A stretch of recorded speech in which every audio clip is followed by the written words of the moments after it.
AS Producciones presenta Cara a Cara con Rosalía. Un saludo cordial, queridos amigos, bienvenidos a este programa.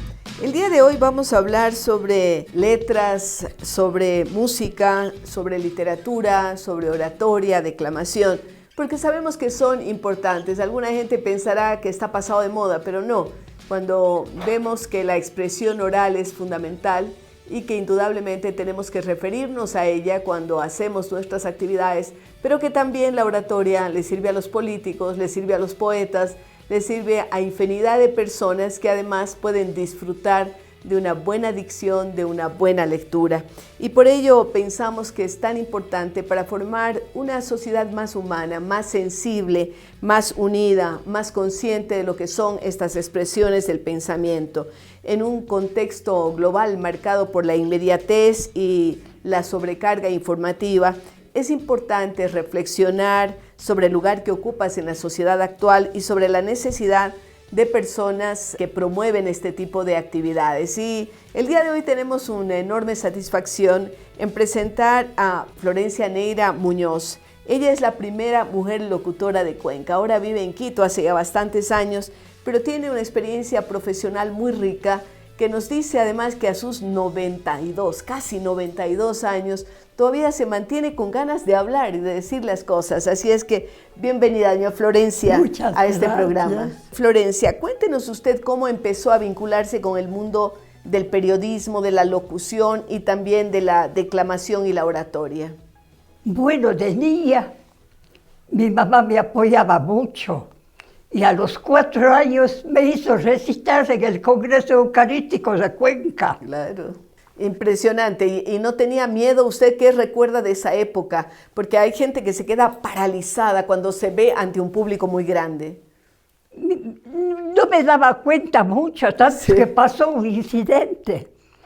Yo no sabía que estaba ante las cámaras, digamos, ante el micrófono, y me olvidé del poema. Sí. Y le pregunto a mi mamá, ¿qué sigue, mamá? Sí. Y la risotada de todo el público. Claro, pero tenía 4 años y eso marcó un inicio, ¿no?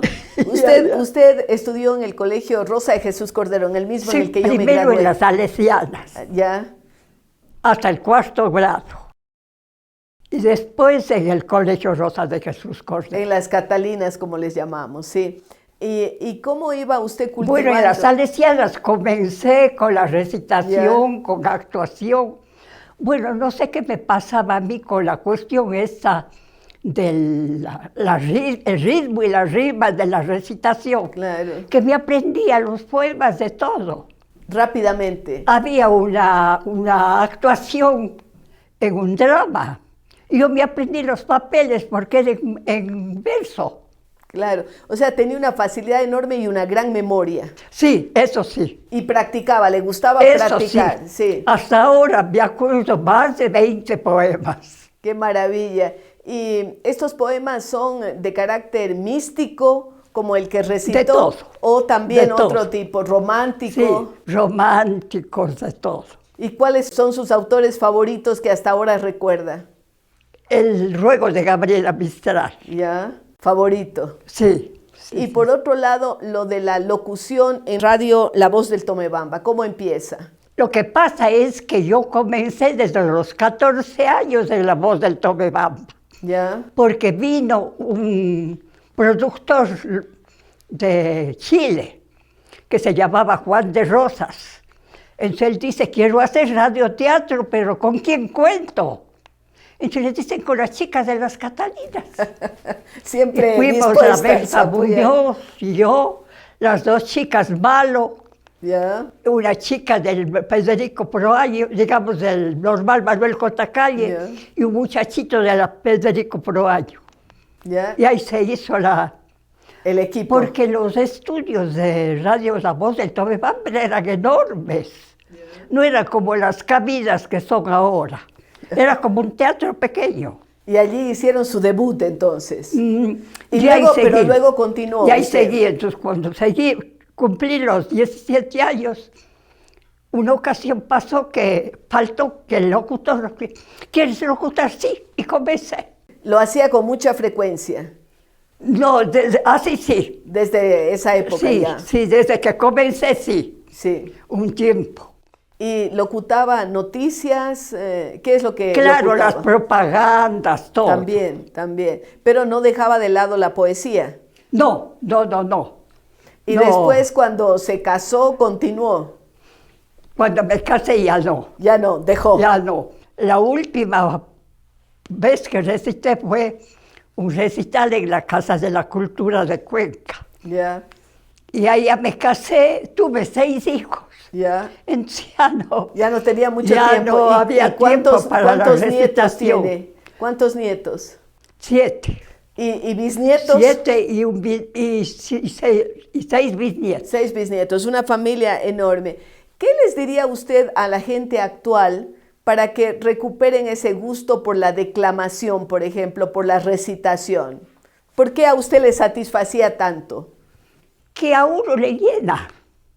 Sobre todo yo he juzgado cuando dicen, pues, este poema, y no tiene ritmo ni rima. Entonces digo, eso no es así, pues. Precisamente la facilidad que tuve de aprenderme los poemas es por eso. Porque tienen ritmo y Una ocasión y rima, estuve claro. invitada en Radio Cuenca.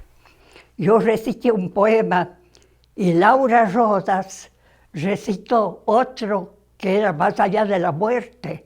Me encantó el poema y me aprendí Inmediatamente. por la facilidad del ritmo y la rima. Vea usted que está sacando aquí una conclusión. Es más fácil aprenderse y recordar en la memoria un poema que tiene ritmo y que tiene rima que los actuales. Los Claro, actuales son claro, muy difíciles de claro. aprender.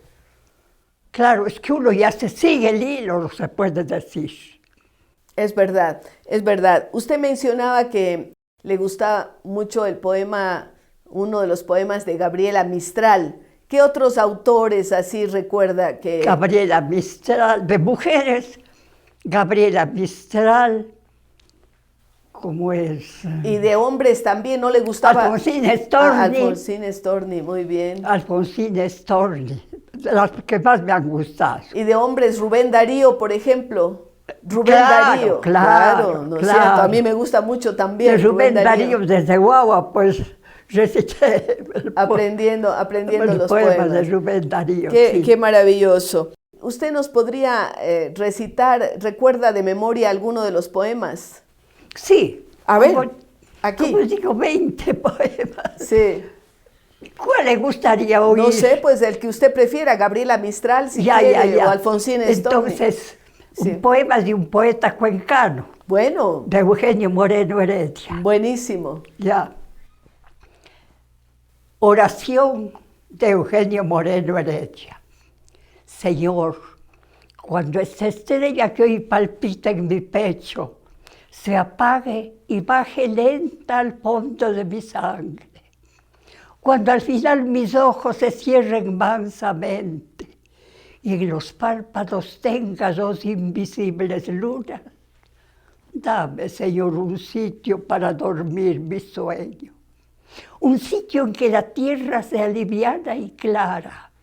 Un pedacito verde donde crezca la hierba y una dulce hortelana lo cuide en las mañanas. Dame, Señor, un sitio donde caiga la lluvia, por el placer que hoy siento de oler la tierra húmeda. Dame, Señor, un sitio en el que al mediodía el sol haga crecer las sombras en la arena, por lo mucho que hoy amo al sol cuando me quema. Dame, Señor, mi tierra como yo te la pido. Yo que en la vida he visto siempre una tierra ajena. Si es que fuera en un bosque, Señor, con viento fresco, y en las tardes de otoño los árboles suspiren. Que hay al lado un arroyo donde jueguen los niños, y yo pueda mirar los barquitos que pasan enviados por sus manos. Dame, Señor, el día en que yo muera, un pedazo de tierra así como te pido. Pensad que esa comarca será definitiva, y hoy que hoy soy inquilino en una tierra ajena. Y después, cuando sea tierra en tu misma tierra, cuando 50 inviernos hayan vuelto más blanca esta cal palpitante que ahora me sustenta, haced que una mañana de octubre, si es posible, una muchacha rubia con sus 2 manos blancas siembre espigas doradas al borde de mis manos. Puede, Señor, que escale por sus delgados tallos con mi sangre otra vez en savia convertida. Tal vez mire de nuevo viajar a las nubes. Tal vez vuelva a sentir el sabor de la lluvia. Dame, Señor, el día en que yo muera, un pedazo de tierra así como te pido. Yo que hoy no tengo tierra y soy un inquilino, un extraño inquilino en una tierra ajena. ¡Qué lindo! ¡Bravo! Vean que realmente memoria prodigiosa. Yo quiero resaltar de que a veces se pone en duda el valor de la memoria y se dice, no, la memoria no hay que aprenderse memoria. Es bueno ejercitar la memoria y vean ustedes como Florencia Neira nos ha traído este regalo maravilloso. Muchas gracias, querida Florencia, y queridos amigos, con ustedes estamos luego de una pausa.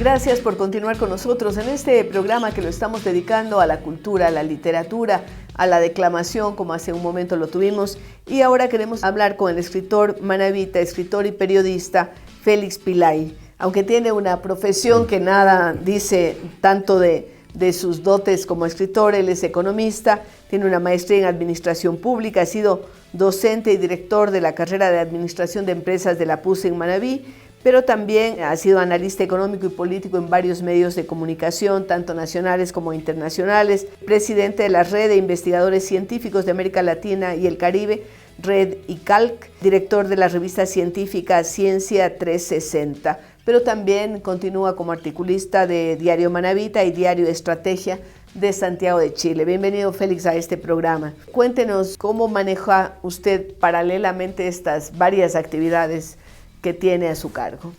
Doctora, buenos días, buenas tardes. Quiero agradecerle por esta oportunidad y decirle que es parte de mis actividades. Yo fui durante 23 años docente y en la docencia se dice que aquel que no investiga no puede ser docente. De tal manera que yo me dediqué a investigar en economía. En economía, y eso me permitió escribir varios libros, también varios artículos científicos, capítulos de libro, y entonces yo combinaba las clases en la universidad, escribir mis artículos científicos, la investigación y también leer literatura. La creación literaria, que era su pasión, digamos así, ¿no? Sí. ¿Empezó a qué edad a inquietarse por los temas literarios? Bueno, después de que escuché a su entrevistada, yo comencé a ser declamador.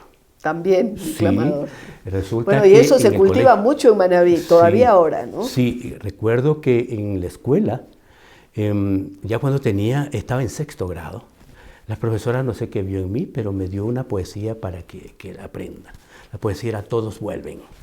Entonces yo me aprendí de memoria la poesía, y luego la recité. Y al final, cuando ya terminamos la primaria, me pidió que recite la poesía. Y la gente lloró. La gente, los padres de familia que fueron a este evento. O sea que no solamente era un ejercicio de memoria, sino ya el arte de la declamación, ¿verdad? Sí, que era espontáneo en usted. Y la forma, cómo lo dice, la forma de cómo decir. llega a la gente. Y bueno, eso en mi juventud. Luego en el colegio también declamaba, escribía poemas. Terminé yo creo que tenía como unos 30 poemas. Quise publicar un libro, lo llevé a la Casa de la Cultura para que me lo publiquen. No se publicó. Y lo que es peor, encontré cuando vine a Quito a estudiar a la universidad, me encuentro con una compañera que era también poeta o poetisa que hablaban en ese tiempo, y me dijo, Félix, publiquemos el libro los dos. Y yo le dije, genial. Me dijo, déjame llevar tus poemas para irlo armando. Correcto. La chica desapareció. Con sus poemas. Nunca supe qué pasó con mis poemas. No sé si los se publicó, perdieron. Tanto que hasta ahora no sé dónde vive ella. Mire usted. Entonces, nunca publiqué poemas, pero Ya. he publicado artículos, Y novelas. libros y novelas. Hay un paso, porque hay una diferencia grande entre escribir poesía y escribir prosa.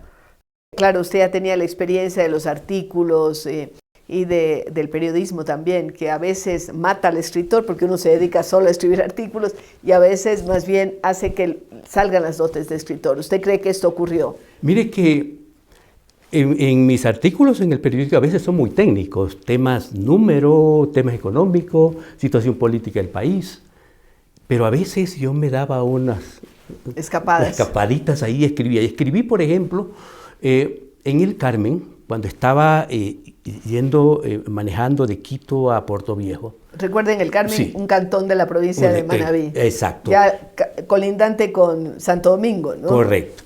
Y yo iba pensando no sé en qué, cuando de pronto a un muro salté así, ¡pum! Y miro al frente y habían construido una especie de mausoleo en donde tuvo lugar un accidente de la Reina del Camino cuando el Carmen estaba luchando por ser cantón. Ya. Entonces, con el susto y todo, me parqué y fui a ver qué pasaba ahí qué había en el museo. En ese lugar, claro. Y luego escribo un tema ese que no tenía nada que ver con economía y le gustó mucho a la gente. Incluso algunos poetas y escritores me llamaron, me dijeron, Félix, qué buen artículo, me gusta. Y eso a mí me dio una luz. Yo sí puedo escribir novelas. Otro tipo de cosas. Sí puedo escribir otro tipo de cosas. O sea, escribió usted un recuento de lo que había vivido allí, ¿no? Pero con literatura, Claro. le puse mucha emoción a lo que escribí y le gustó a la gente. Entonces yo dije, ok, yo puedo combinar mis artículos de economía y de política, mis libros técnicos, pero también la novela, ¿por qué no? Pero hay una cuestión importante. Cuando yo era estudiante de economía en la Universidad Central del Ecuador en Quito, yo llegaba con libros de novela. Y alguna vez un profesor me dijo, pero usted está estudiando economía, ¿por qué lee novela? Yo les dije, yo combino la economía Claro. con la novela. Perfectamente. Y mi biblioteca, que son más o menos unos 3.500 libros, hay novelas y hay libros técnicos.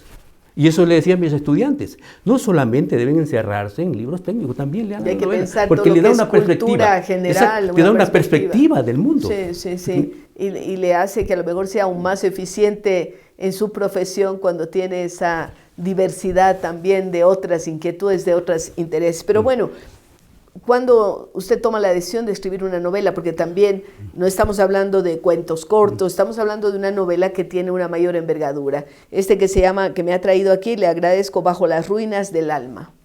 El libro Bajo las ruinas del alma está escrito alrededor del terremoto que tuvo lugar en Manabí y Esmeraldas. Afectó a todo el Ecuador, por supuesto. En el 2016. En el 2016, Ya. exactamente, el 16 de abril. Que del fue 2016. dolorosísimo, mucha gente Increíble. murió. En esta historia yo relato la vida de Ligia Magdalena. ¿Por qué? Porque yo viví esto, yo soy un manabita, como usted lo sostuvo, y cuando tuvo lugar el terremoto, fue una tarde a las 6 de la tarde, 58 minutos y 36 segundos, tuvo lugar. Yo estaba en mi casa. Estaba en Manabí. En Manabí. En Puerto Viejo. En Puerto Viejo, cuando comenzó el terremoto. Fue increíble. A temblar la tierra. Pasó una hora y me fui en una bicicleta a recorrer la ciudad para ver qué había pasado. Como periodista que es, además. Sí, para un poco documentar, ¿no? Y me encontré con más o menos unos 50 edificios que se habían caído. Pero llegué a un lugar que era sumamente devastador. Un edificio de 4 pisos se vino abajo completamente. Y en este lugar muchas personas murieron, otros fueron rescatados con vida. Pero hubo el caso de Ligia Magdalena que me llamó mucho la atención. O sea, es un personaje real. Es un personaje real. Ligia Magdalena existe.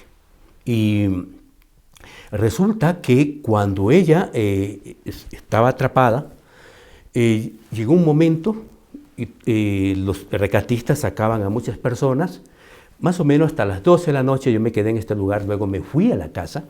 Al siguiente día, a mediodía, regreso para ver qué ha pasado y me encuentro con un escenario desgarrador absoluto. Y tenía lugar porque más de 50 edificios se habían caído. Habían pocos rescatistas, cada familia venía a buscar rescatistas para que vayan a rescatar a los suyos. Y llegó un momento de que ya los rescatistas se iban y porque decían que ya no había nada que hacer. Las opiniones de la gente, perdida la gente, ¿no? Las opiniones de la gente es que si alguien está ahí, ya está muerto, ya no hay nada que hacer. Los hijos de esta señora pedían, lloraban, gritaban que por favor no abandonen, que su madre estaba viva. Y un hermano igual haciendo esto, eso lo conmueve, a toda persona lo conmueve. Y entonces yo pensé, ¿qué hago yo? Y se me ocurrió una mentira piadosa, Rosalía. Resulta que me acerqué a un rescatista y le dije, mire, yo conozco a la señora de lo que hablan los chicos. La señora me acaba de llamar y me ha dicho que está con vida, que por favor no la abandonen, que la rescaten. Pero lamentablemente su batería se le terminó y ya no pudimos seguir hablando. El rescatista... Bueno, eso era un indicio, claro. Sí, el rescatista habló con los demás y continuó el rescate. 4 horas después, Ligia Magdalena fue rescatada con vida. Increíble. Increíble, ¿no? Fue una explosión de emoción. O sea, ella estuvo muchas horas 21 horas, 21 horas 35 minutos prácticamente. Enterrada. Y que se había producido algún espacio que ella podía respirar. Sí, como lo relato en mi libro, se formó una especie de triángulo de la vida.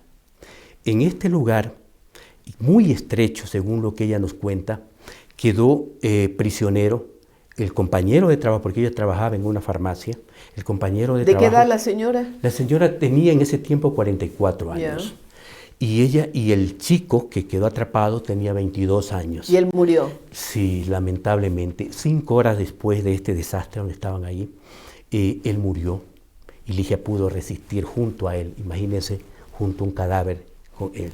Y ella cuenta que las conversaciones que ella mantenían, como ella una madre, ella hablaba con él, trataba de mantenerlo despierto y mantenerse ella despierta, porque ella pensaba que si se dormía iban a morir. Y es por eso que se pudo hacer la novela, porque todo este relato que ella lo pudo contar y la creatividad del autor es lo que permitió construir esta novela. Qué impactante, ¿no? Sí. Porque además ese que ha sido uno de los terremotos más letales que se ha dado en la historia del Ecuador, con una cantidad enorme de muertos que nunca se sabrá cuántos, ¿no? Porque una cosa era lo que decía la oficialidad y otra cosa es lo que estaba ocurriendo. Todo eso hace que se exacerben las emociones también. Sí, bueno, de acuerdo a la estadística dicen que 663 personas murieron. Cuando escribí el libro yo hice una investigación y la gente sostiene que murieron más. Muchos más, sí, en Pedernales, en la propia Manta, Canoa, en la zona de Tarqui, lo de Jama, todo esto fue tremendo, Manaví, ¿no? fue horrible. Pero hay una cuestión que no le comenté. El libro salió recién, fue publicado ahora el 10 de abril del 2025. Ya, está calientito el libro. Es nuevo, sí. Es decir, lo publica, ¿quién lo publica? JK Editores. JK de Editores, Guayaquil. Ya. Sí. Ya lo ha presentado. Sí. Lo ha presentado primero en Manaví. En Manaví, obviamente, en Puerto Viejo, justo el día que cumplió 9 años del desastre. Lo presentamos en el Museo de la Ciudad, en Puerto Viejo. Luego me invitaron a un sector campesino en La Jagua, en La Laguna, perdón, en Charapotó. También lo presentamos ahí. Lo presentamos ahora en Quito, en el 23 de julio de este año. Lo presentamos en Quito. Pero quiero contarle aquí primero 2 cosas. Que el libro fue escrito después de 9 años. Fue de 9 años. O sea que esos recuerdos y historias fueron madurando, ¿no? Sí. Porque así ocurre. Y porque yo tenía una especie de cargo de conciencia. Porque cuando 4 meses después yo me acerqué donde Ligia y le dije, mire, yo quiero escribir su historia. Y ella me dijo, hay 2 personas que también quieren escribirlo, gracias. Y yo dije, bueno, que lo escriban ellos, seguramente lo van a hacer muy bien, pero pasaron 7 años y no había libro. Salió nada. Yo quería leerlo. Entonces yo tenía también un cargo de conciencia porque yo viviendo eso y lo sentía como mío, hay que escribirlo.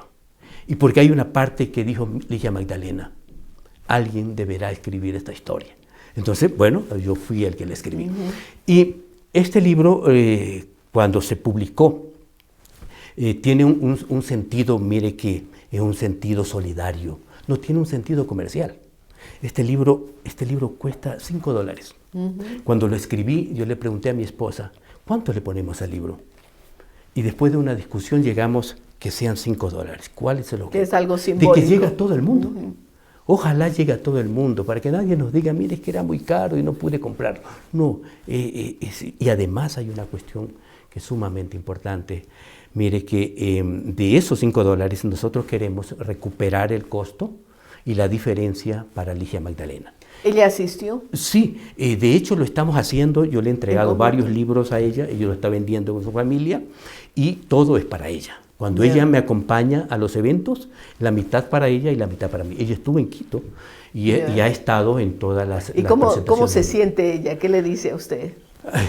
Cada vez que exponemos, sus lágrimas salen. Claro, porque me imagino ese drama que le tocó vivir. Sí, ella es una persona con un corazón muy noble, es una persona que siente que vive su vida ahora es diferente a lo que era ahora. Y cuando ella nos acompaña, se conecta muy bien con la gente. Con la gente. Sí, ¿no? Y la gente le pide autógrafo y también a mí, y eso claro, es lindo, maravilloso. ¿No? Qué lindo. Quiero felicitarle, Félix, por esa sensibilidad, por haber sacado este libro. Le deseo muchos éxitos a usted y a Ligia Magdalena. Gracias por haber estado con nosotros, queridos amigos, y regresamos luego de una pausa.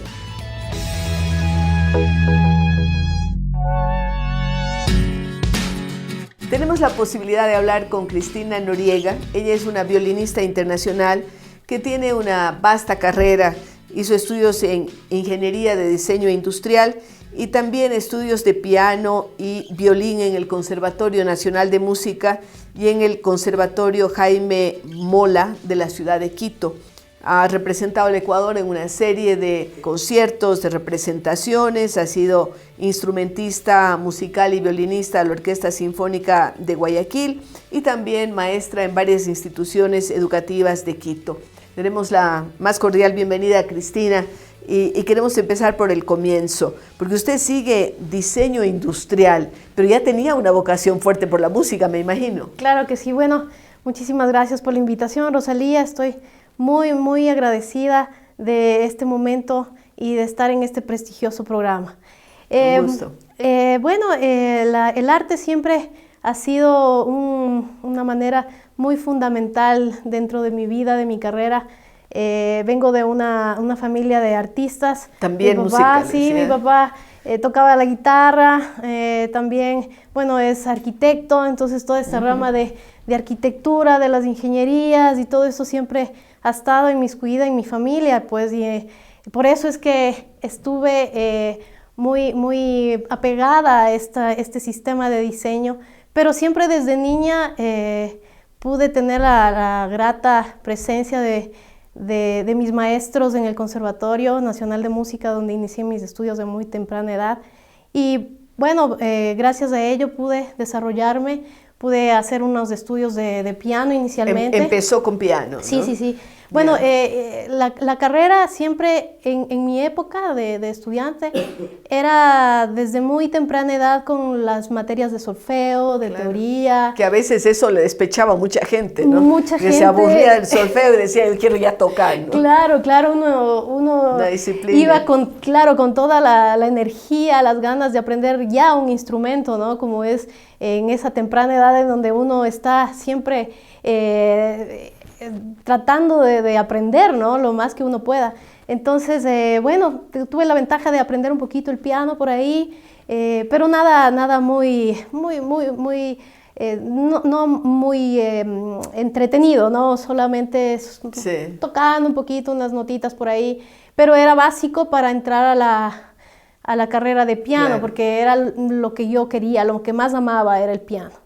Entonces, luego me dijeron, no, tienes que esperarte un poquito, unos 4 o 5 años, Dios después mío, empiezas. Y eran años en ese claro. entonces, ahora son semestres. Entonces empecé con solfeo, con dictados, teoría melódicos, musical, que el ritmo, que las figuras y todo eso, historias, apreciaciones y tanta cosa, armonías. Entonces después tuve la grata presencia de mi maestro Patricio Izaga, Claro. que era uno de los virtuosos en ese momento y catedrático del área de piano, fundamental, ¿no?, para mi carrera. Entonces yo ya estaba en unos 3 años, 4 años de piano y mi papá me iba a traer un instrumento muy lindo de Alemania. Me acuerdo que había la posibilidad de traer por medio del conservatorio. Y bueno, le dije, ¿sabes qué, papi? Me parece que me gusta otro instrumento, tengo que coger otro instrumento. Esperemos un poquito. Entonces mi mamá me viene trayendo y dice, como no has escogido un instrumento, ya tienes que coger. Yo estaba dudosa porque siempre había pianos y guitarras y cosas. Digo, no sé qué, yo solo quiero el piano, no quiero saber nada. Pero mis manos son pequeñitas, no crecí mucho. Entonces mi mamá me dice, ¿sabes qué? Yo te traje un violín. Así que yo estudié violín en mi época de juventud, así que te traje un violín. Y dije, no, este instrumento, le cogí, qué feo, suena horrible, no, me voy a demorar un montón. Entonces dije, bueno, voy a coger un poquito, voy a hacerle caso. Tratar de aprender algo, entonces, ¿no? yo empecé a ver videos en ese entonces del Canal 13, Karajan estaba dirigiendo ahí la Sinfónica de Alemania. Y digo, bueno, hay un montón de violines aquí y un solo piano. Sí. Entonces digo, no, yo creo que va a estar hay más espacio.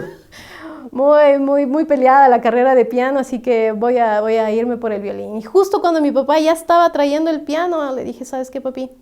Violín. Violín, me voy a ir por el violín. Entonces, al poco tiempo ya entré a la Sinfónica Juvenil del Ecuador, en donde nos conocimos con el maestro Eizaga, con el maestro Eizaga, que es hijo de mi profesor de piano, el maestro Claudio Eizaga. Claudio. Entonces, intimamos, pudimos hacer una audición, pude entrar, hicimos una serie de giras, nos fuimos a Venezuela, que antes Venezuela ¿Estuvo era usted como primer increíble. violín también? Estuve como como violinista de la orquesta y luego hicimos ahí carrera también y después mi papá me dijo, bueno, te vas a quedar de músico porque bueno, en el país es así, ¿no? ¿Solamente vas a ser pianista o solamente vas a ser violinista? ¿Qué vas a hacer de tu vida? Tienes que seguir otra carrera. Claro, mi papá, arquitecto. Claro, y quería algo que le pudiera mantener, ¿no? Exacto, me dice, no, pues o sea, mi hija, ¿cómo va a ser? Solamente. Y yo decía, pero papi, solamente es una carrera durísima de músico. Son 8, 9, 10 horas diarias de practicar. Entonces yo decía, pero ¿cómo puedes pensar así? Bueno, te voy a demostrar que sí puedo, que más bien el otro va a ser mi hobby. Sí. Entonces le hice caso, pude sacar mis estudios en diseño industrial, porque también, bueno, creo que el arte siempre nos lleva a tener esa sensibilidad, ese apego. Entonces yo soy muy creativa, me gusta estar pintando, me gusta estar creando, dibujando, buscando solucionar algún problema. Pero no lo ha tomado eso como una carrera. Bueno, sí, también, en algún momento, hice y hago algunas cosas en diseño. Pude trabajar en la constructora que tiene mi familia. Entonces, todas esas cosas me ha dado otra visión, me ha formado.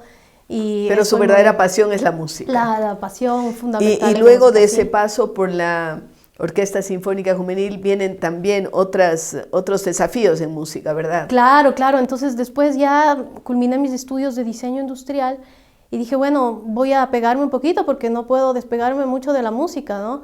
Tengo que seguir tantos años desde mi niñez y para qué dejarlo así. Entonces dije, no, voy a dar otras audiciones, voy a prepararme, voy a coger clases por aquí, por allá, seguí en el conservatorio, entré y sale del conservatorio porque no habían profesores en ese entonces. No es como ahora que tenemos como 30 o 50 profesores solamente de violín, ahí había 1 o 2 y se iban y bueno, era muy delicado el asunto. Y bueno, logré dar mis audiciones en la Sinfónica Nacional del Ecuador, en donde también estuve participando, dimos algunas giras dentro del país. Luego, asimismo, me pegaba otra vez al diseño, decía, no, estoy mucho tiempo ya en la música, voy también en el diseño y hacía mis diseños, mis cosas. Y después empiezan las ganas otra vez de viajar y de salir y audiciono para la Sinfónica de Guayaquil, estuve en la Sinfónica de Cuenca también. Estuve de profesora unos meses en el Conservatorio Nacional de Música y bueno, fui empezando a despegar. y tuve la oportunidad de representar también al Ecuador, sí. Me fui a Chile a una importante gira ya que nos invitó la embajada por el bicentenario de Chile. Y bueno, conociendo todo este auge de la música y del arte, entonces cada vez me apegaba más, hasta que tuve la oportunidad de representar también al Ecuador en Europa. Me llamaron para participar en unas orquestas de allá de Europa, en Palermo, Sicilia. Estuve en Roma también, visitando por ahí, haciendo algunos contactos importantes. Tengo algunas importantes también invitaciones para este año y el próximo también que se pueden... Así es que va a continuar con la música. Voy a continuar con la música. Y ha sido profesora también del conservatorio. Claro, o sea, regresó a su... Siempre estuve conectada, nunca me desconecté. Creo que es una manera importante de hacer patria también, ¿no? Porque uno como artista puede viajar y hacer conocer nuestra música, nuestro arte. Claro, ahora ¿no? en el violín, ¿quiénes han sido sus ídolos, sus maestros, a quienes usted sigue, tanto los que están vivos como quienes ya no están, los grandes compositores? Bueno, hay varios, ¿no? Inicialmente siempre me apegaba por mis profesores. Estuve con Silvetti, concertino de la Orquesta Sinfónica Nacional.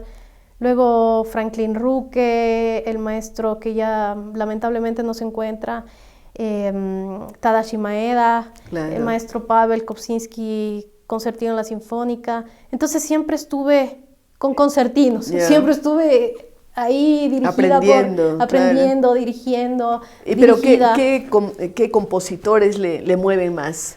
Compositores a nivel musical, por ejemplo, sí. Beethoven, Mozart, me atrae muchísimo.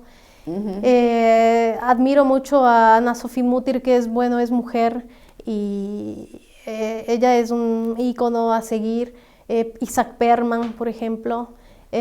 Son violinistas y estamos que son virtuosos, hablando de, ¿no? Claro, virtuosos y música clásica, pero también toca música nacional con su violín. Claro, yo toco música, cuando uno está en la parte clásica, sí. Generalmente lo clásico es lo que manda, ¿no? Claro, es lo académico, entonces es la escuela. Y de ahí pues sale el jazz, que sale cualquier otro género y... como no, la música nacional, que también tiene un estilo muy peculiar, ¿no? Que nace del vals y esto viene y a veces hasta en las bandas de pueblo uno encuentra un violín, ¿no? Ah, sí. Bueno, ahora el cosa violín llamativa. Sí. en todos los instrumentos son maravillosos, pero el violín es un instrumento muy delicado, muy sutil, que se presta para todo, ¿no? Entonces, estoy muy grata, estoy muy contenta, muy encantada de poder tocar este instrumento cada vez con más estudios. Pero usted tiene estudios y toca también la flauta dulce, la guitarra, el propio piano, el xilófono. Sí. Veo que hace varios instrumentos. ¿Sí? Bueno, con el piano aprendí muchas cosas, porque el piano es un instrumento también clásico que maneja armonías. Entonces, al manejar este tipo de ambigüedad, entonces uno puede desarrollarse, ¿no? En el piano. Ahora, el piano, llevándolo a la guitarra, también es armónico y también es melódico con la prima. Pero como en mi casa siempre ha habido guitarras, instrumentos, claro. Entonces siempre es mi papá, ven, te enseño una cancioncita por aquí. No soy virtuosa, por ejemplo, mi hermano Hugo Noriega. Sí, lo conozco, que lo conoce, gran guitarrista, claro. Es zurdo él, entonces teníamos que quitarle y con dos guitarras al mismo tiempo, claro.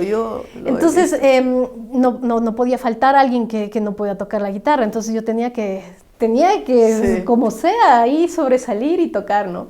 Entonces, pero el violín sí es otra técnica, es muy complicado, pero no por ser complicado es difícil de hacerlo. Exacto. Ahora, cuando hablamos de estas propuestas que tiene, ¿cuáles son los siguientes pasos que va a dar en su carrera como violinista? Bueno, ahora estoy dedicada a todo lo que es las invitaciones fuera del país. ¿Del país? ¿A Sí. dónde va? Posiblemente voy nuevamente a regresar a Italia, a unas presentaciones que tengo allá.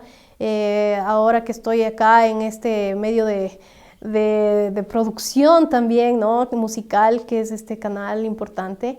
Quiero hacerles partícipe de que siempre necesitamos, como instrumentistas, como violinistas o músicos en general, siempre necesitamos el apoyo, y gracias a eso he podido viajar, ¿no? Por ejemplo, he tenido el apoyo del Ministerio de Cultura y Patrimonio, quien me ha impulsado, me ha dado todos los medios y las facilidades para promocionarme y difundirme, ¿no? Entonces, pero la empresa privada es fundamental también para este tipo de difusión, especialmente cultural y de representación del país. Qué bien. Entonces, bueno, le deseamos muchos éxitos, Cristina, en sus giras y en su trabajo. Y con ustedes, queridos amigos, regresamos luego de una pausa.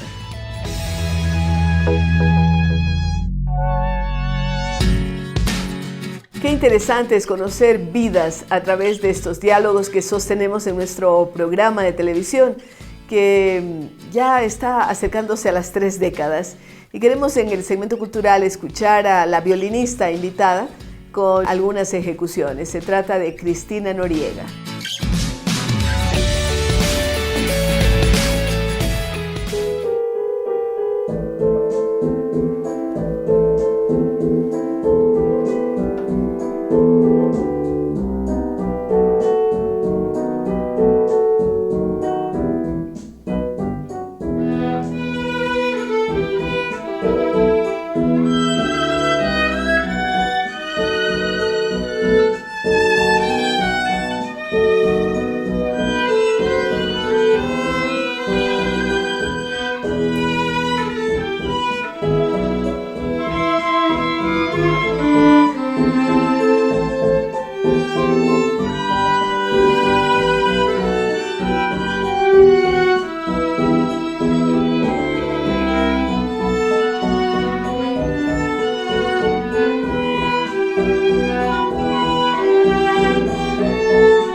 Muy bien.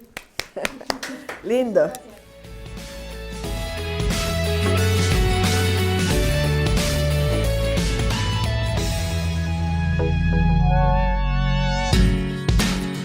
Como siempre en nuestro segmento ¿Qué pasa con? Tenemos algo relativo a la comunidad.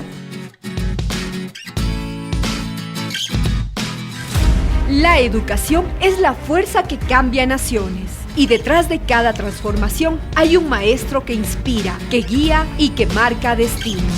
Fundación Fidal desde hace 17 años honra esa vocación a través del concurso de excelencia educativa, el único en su tipo que reconoce y enaltece la labor docente en el Ecuador y en Iberoamérica. Se acerca la noche más esperada. Muy pronto conoceremos al mejor maestro, al educador que con talento, innovación y entrega deja una huella imborrable en sus estudiantes y en la sociedad. El concurso de excelencia educativa no solo premia proyectos, celebra la pasión por enseñar y el legado que trasciende generaciones. La cita está hecha el 15 de octubre a las 18:30 en el Centro de Convenciones Metropolitano de Quito. La educación se viste de honor. Acompáñenos en la gala de premiación de excelencia educativa.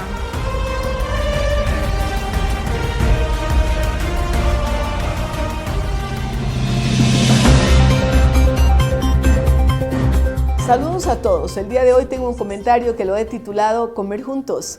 Desde hace algún tiempo, en un programa semanal de entrevistas que dirijo en Radio María, finalizo el espacio recomendando a mis oyentes algo que puede ser muy simple y hasta considerarse banal, pero lo hago siempre basada en la necesidad de fortalecer las relaciones familiares, en buscar espacios en los que los miembros del núcleo familiar encuentren temas en común, lugares en los que intercambiar opiniones, absolver dudas, reforzar los vínculos. La recomendación a la que me refiero es a comer juntos. No importa si es un almuerzo, un desayuno, una cena o simplemente disfrutar de un agua aromática, de un café, luego de las tareas diarias, preservando estos espacios en los que los diferentes miembros de una familia pueden conversar, encontrar soluciones a sus diferencias, enterarse de lo que les pasa o les interesa a los otros y actuar en consecuencia. Ese sentarse a la mesa y compartir algo puede dar indicios a los padres de lo que está ocurriendo con sus hijos. Si el antiguo niño o joven parlanchín de pronto entra en mutismos y en silencios inexplicables, o cómo dejan de mirarse de frente ciertos integrantes de la familia, o cómo se han incrementado los niveles de agresividad en alguno de ellos.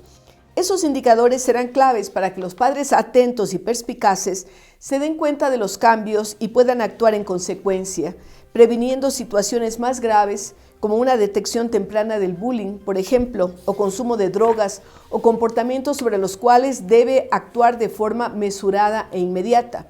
Compartir una mesa da lugar a que se mantenga la cohesión familiar, el sentido de pertenencia tan necesario en los tiempos actuales, lo que indudablemente va a repercutir en los comportamientos, en el relacionamiento, en la posibilidad de fortalecer los vínculos que parecen tan tenues o destruidos y que arrojan tanta problemática en las sociedades actuales. Eso sí, es mejor que esas reuniones familiares se las haga dejando de lado aparatitos como los celulares o cualquier tipo de pantalla que distorsionan y alejan en lugar de unir y acercar. Gracias por escucharme. El arte, la cultura, la ejecución musical, la pintura, etcétera, son fundamentales para el desarrollo de una sociedad. A través de la literatura, la música, la comunicación, las personas pueden expresar ideas, afianzar su identidad y entender mejor su entorno. Por ello, queremos agradecer a los invitados que hemos tenido el día de hoy y también recordarles a los amigos que nos escuchan que está ya cerca la fecha de la premiación del 17º Concurso Nacional de Excelencia Educativa y 12º a nivel iberoamericano. Recuerden que eso se realizará el día 15 de octubre allá en el Parque Bicentenario, en el Centro de Convenciones Metropolitano. El día 15 a las 6:30 de la tarde, pero los días 14 y 15 tendremos una gran feria exposición. Se trata de la Educomunidad y hablaremos de raíces de sostenibilidad. Allí tendremos conferencias, mesas redondas y todo es absolutamente gratuito. Recuerden, 14 y 15 de octubre en el Parque Bicentenario, en el Centro de Exposiciones Metropolitano. Queremos también invitarles a que nos manden sus ideas, sus anécdotas al Club de las Abuelas y vamos a despedir nuestro programa con un extracto de un poema de Amado Nervo, poeta, narrador y diplomático mexicano, vinculado al modernismo literario del siglo XIX y XX. Su obra se caracteriza por un estilo sensible, espiritual, con temas como el amor, la fe y la introspección. El poema que les traemos el día de hoy se titula En paz. Muy cerca de mi ocaso, yo te bendigo, vida, porque nunca me diste ni esperanza fallida, ni trabajos injustos, ni pena inmerecida. Porque veo al final de mi rudo camino que yo fui el arquitecto de mi propio destino, que si extraje las mieles o la hiel de las cosas, fue porque en ellas puse hiel o mieles sabrosas. Cuando planté rosales, coseché siempre rosas. Cierto, a mis lozanías va a seguir el invierno, mas tú no me dijiste que mayo fuese eterno. Linda reflexión, ¿verdad? Hasta la próxima semana.